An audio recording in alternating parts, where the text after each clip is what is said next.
Imagine becoming one of the most famous athletes on earth without playing in the NFL, NBA, MLB, or NHL.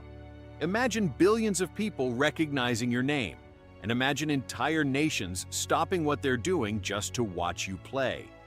The strange part is that many American sports fans know only a few soccer players, yet some of the biggest names in the history of sports came from soccer, and that's where things become fascinating.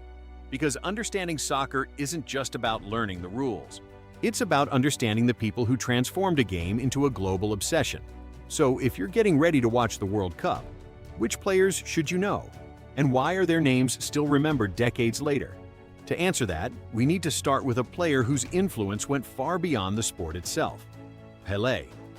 For many people around the world, Pelé wasn't simply a great player. He was soccer's first true global superstar. To understand why this mattered, remember that international television was still expanding during much of his career. Yet somehow, people everywhere knew who Pelé was. His performances for Brazil helped turn the World Cup into a global spectacle. He won 3 World Cups, a record that still stands today. But statistics alone don't explain his impact.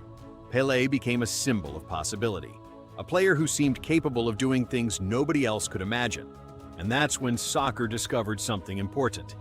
A great player could become larger than the game itself. That's only part of the story, because the next legend brought something completely different: Diego Maradona. If Pelé represented excellence, Maradona represented unpredictability. For modern American fans, this may seem strange. Few athletes in any sport inspire emotions as powerful as those associated with Maradona. His most famous World Cup came in 1986, a tournament that produced moments still discussed nearly 40 years later. One goal became known as the Hand of God. Another is often called one of the greatest goals ever scored. Both happened in the same match, and that's what made Maradona so fascinating, brilliant, controversial, unforgettable. Even today, people continue debating his legacy, and that's when everything changed. Because soccer was no longer just producing stars, it was producing myths. Then came another Brazilian phenomenon: Ronaldo.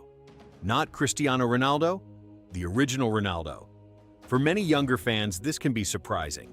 Before Cristiano became famous, there was already a player known simply as Ronaldo, and for a period of time he looked unstoppable. His speed shocked defenders, his finishing terrified goalkeepers. His performances at the World Cup helped cement his place among the game's greatest players. But the most important detail is often overlooked. Ronaldo's story wasn't only about success, it was also about resilience. Serious injuries threatened his career. Many believed he would never return to his best. Yet he came back and helped Brazil win the 2002 World Cup. For millions of fans, that comeback became just as memorable as the goals themselves. But soccer's biggest stars weren't all defined by power and speed. Some were remembered for something else entirely: creativity. And few players embodied that better than Ronaldinho. At first glance, Ronaldinho seemed different from everyone around him. He played with joy, freedom, imagination. Watching him often felt less like watching a professional athlete and more like watching someone inventing the game as he went. Crowds loved him, opponents respected him, even rival fans applauded him. And that's rare in any sport, because Ronaldinho reminded people why they fell in love with soccer in the first place. But what happened next surprised everyone. A player emerged whose influence extended far beyond the field: David Beckham. Some people assume Beckham became famous because of celebrity culture, but the reality is more complicated. Yes, Beckham became one of the most recognizable athletes on earth, but that popularity began with his soccer ability, his passing, his free kicks, his leadership, his performances for England and some of the world's biggest clubs. Beckham helped introduce millions of people to soccer, including many Americans, and his move to Major League Soccer helped increase the sport's visibility in the United States. For modern fans, that impact is easy to overlook, but at the time it was a major moment. And this is where the story becomes even bigger. Because some players don't just change teams, they change how the sport itself is played. That brings us to Johan Cruyff. Cruyff may be less familiar to casual American fans, yet his influence is everywhere. Many of the tactical ideas used by elite teams today can be traced back to his philosophy. He wasn't just a player, he became one of soccer's greatest thinkers, a visionary who helped reshape the sport. And that's why his name continues appearing in conversations about soccer's future, even decades after his playing career ended. But eventually, the sport entered a new era, an era defined by one rivalry: Lionel Messi versus Cristiano Ronaldo. For more than 15 years, soccer fans around the world debated a single question: who was better? The discussions became endless, the statistics became absurd, the achievements kept growing, and neither player seemed willing to stop. Cristiano Ronaldo became known for relentless dedication, physical excellence, and obsession with improvement. He scored goals at a rate few players in history could match, and he became one of the most recognizable athletes on the planet. Meanwhile, Lionel Messi appeared to do things that seemed impossible. Defenders couldn't predict him. Fans couldn't believe what they were seeing. At times, it felt like the ball obeyed different rules when Messi touched it. What happened next surprised everyone. The rivalry didn't divide soccer. It helped grow it. Millions chose sides. Billions followed their careers. An entire generation experienced soccer through the lens of Messi and Ronaldo. And yet, even that rivalry doesn't tell the whole story. Because another player deserves recognition for one of the greatest performances ever seen on soccer's biggest stage: Zinedine Zidane. To understand why Zidane matters, you have to understand pressure.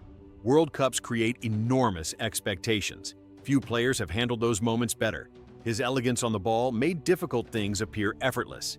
His performances helped France reach the pinnacle of world soccer, and his influence remains visible today. But perhaps the most fascinating part of Zidane's story is that it contains both triumph and controversy. Moments of brilliance, moments of drama, moments people still discuss years later. And that's exactly what connects all of these legends. Their stories became larger than statistics.